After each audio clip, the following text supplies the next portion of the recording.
Dalam kekristenan, Tuhan itu dipersonifikasikan sebagai sosok yang penuh dengan kasih. Bahkan, Tuhan itu adalah kasih itu sendiri. Muncul sebuah pertanyaan, kalau Tuhan itu kasih, kenapa dia menciptakan neraka? Bukan sekedar hukuman sementara, tapi penderitaan yang katanya kekal. Coba kita pikirkan baik-baik.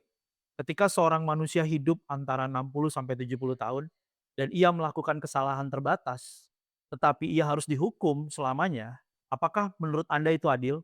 Atau kita sedang menyebut sesuatu sebagai kasih yang sebenarnya tidak kita pahami?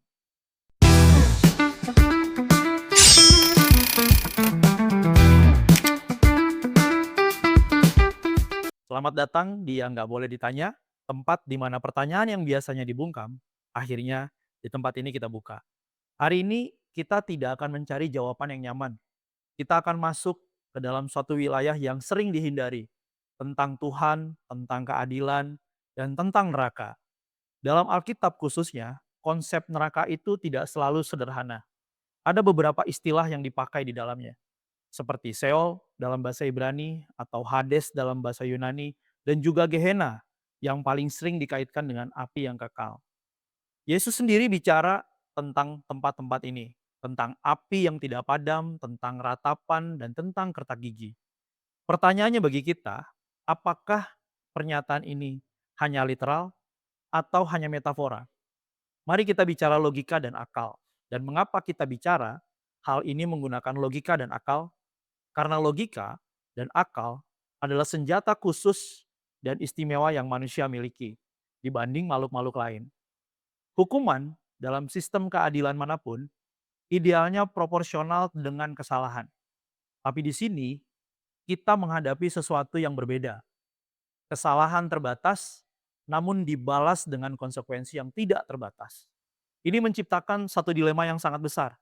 Apakah Tuhan itu benar-benar adil atau standar keadilan kita yang terlalu sempit?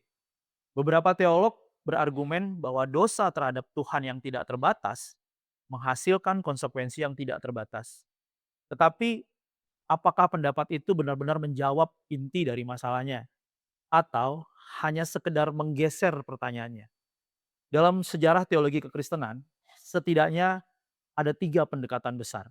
Yang pertama, ada pandangan tradisional di mana neraka itu nyata, literal, dan kekal. Neraka adalah siksaan tanpa akhir.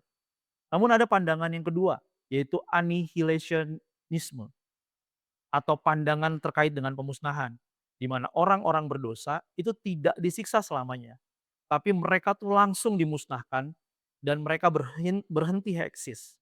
Yang ketiga, universalism, di mana pada akhirnya semua orang akan diselamatkan sehingga dengan begitu tidak ada neraka yang kekal. Nah, menariknya dari ketiga pandangan ini sama-sama menggunakan Alkitab sebagai dasar. Jadi pertanyaannya menjadi berubah. Bukan apa yang Alkitab katakan, tapi bagaimana cara kita membacanya. Disinilah konflik paling tajam muncul. Jikalau Tuhan adalah kasih, mengapa dia menciptakan kemungkinan penderitaan yang kekal? Jika Tuhan itu adil, mengapa hukumannya terasa tidak proporsional? Mungkin masalahnya bukan pada Tuhan, tapi pada cara kita memahami kasih itu sendiri. Kasih dalam perspektif ilahi mungkin bukan sekedar kelembutan, tapi juga keadilan, juga konsekuensi, juga kebebasan manusia untuk memilih, bahkan memilih menjauh dari Tuhan. Dan jika menjauh dari sumber kehidupan itu kekal, apakah neraka adalah hukuman? Atau neraka itu hanyalah sebuah konsekuensi? Pertanyaan ini mungkin tidak punya jawaban yang membuat kita akan nyaman. Dan mungkin memang tidak seharusnya ditanyakan. Karena iman yang tidak pernah dipertanyakan bukan iman yang kuat, tapi iman yang belum diuji. Jadi, apakah Tuhan itu kasih? Atau kita yang belum benar-benar memahami apa kasih itu? Tulis di kolom komentar, menurut kamu neraka itu hukuman atau neraka itu konsekuensi? Dan kalau kamu punya pertanyaan lain yang nggak boleh ditanya, kita akan bahas di sini. Karena channel ini tidak ada pertanyaan yang terlalu berbahaya. Yang berbahaya itu justru kalau kita berhenti untuk bertanya.